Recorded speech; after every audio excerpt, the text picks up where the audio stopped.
মাত্র একটি বার পড়ুন, রিজিকের দরজা খুলে যাবে। পরীক্ষিত কোরআনি আমল, ধনী হওয়ার দোয়া এটি। কোন দোয়াটি সেটি শিখিয়ে দেব আজ আপনাদেরকে এই ভিডিওটির মধ্য দিয়ে।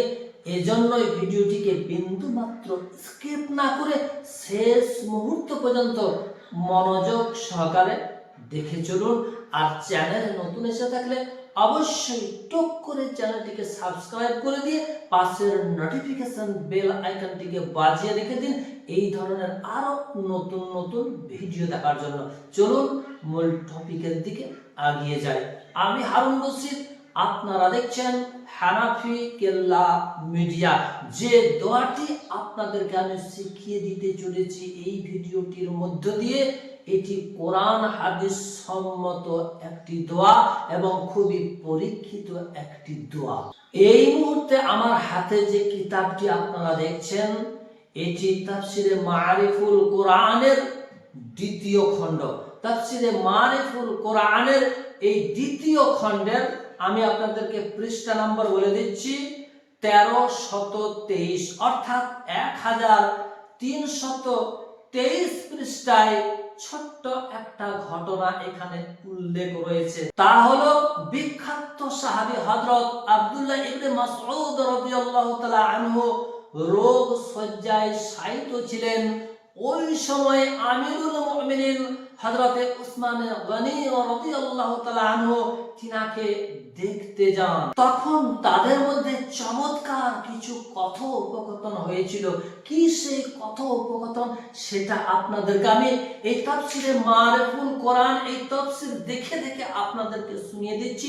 তারপর মূল বিষয়টি আপনারা অটোমেটিকই বুঝে যাবেন দোয়াটা আসলে কোন দোয়া। হযরত উসমান গনি রাদিয়াল্লাহু তাআলা আনহু বললেন ইবনে মাসউদ রাদিয়াল্লাহু তাআলা আনহুকে যে আপনার অসুখটা আসলে কি? মাসউদ রাদিয়াল্লাহু তাআলা আনহু বললেন আমার পাপ সমূহই হচ্ছে আমার অসুখ। তখন ওসমান গনি রাদিয়াল্লাহু তাআলা আনহু বললেন আপনার বাসনাটা আসলে কি? তখন ইবনে মাসউদ রাদিয়াল্লাহু তাআলা আনহু বললেন যে আমার পালনকর্তার রহমত কামনা করি। ফের ওসমান গনি রাদিয়াল্লাহু তাআলা আনহু বললেন যে আপনার চিকিৎসার জন্য কোন চিকিৎসক ডাকবো কি? তখন ইবনে মাসউদ রাদিয়াল্লাহু তাআলা আনহু বললেন যে চিকিৎসকই আমাকে রোগক্রান্ত করে দিয়েছে। ওসমান গনি রাদিয়াল্লাহু তাআলা আনহু বললেন যে আপনার জন্য কিছু বাইতুল মাল, সরকারি মাল পাঠিয়ে দিচ্ছি। ইবনে মাসউদ রাদিয়াল্লাহু তাআলা আনহু বললেন যে তার কোনো প্রয়োজন নেই। ফের ওসমান গনি রাদিয়াল্লাহু তাআলা আনহু বললেন আপনি কবুল করুন, আপনার পর আপনার কন্যাদের তা কাজে আসবে। ইবনে মাসউদ রাদিয়াল্লাহু তাআলা আনহু রোগ শয্যায় শায়িত অবস্থায় তখন বলে ফেললেন আপনি তাহলে চিন্তা করছেন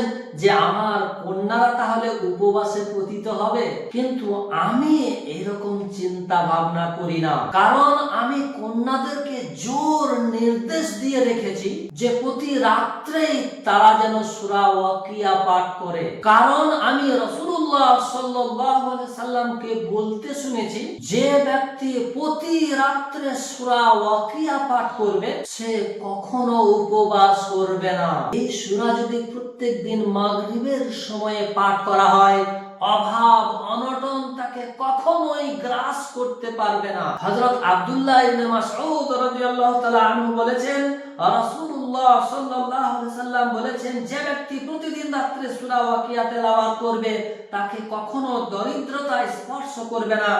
বাইহাকি শুআবুল ঈমান হাদিস নম্বর 2498।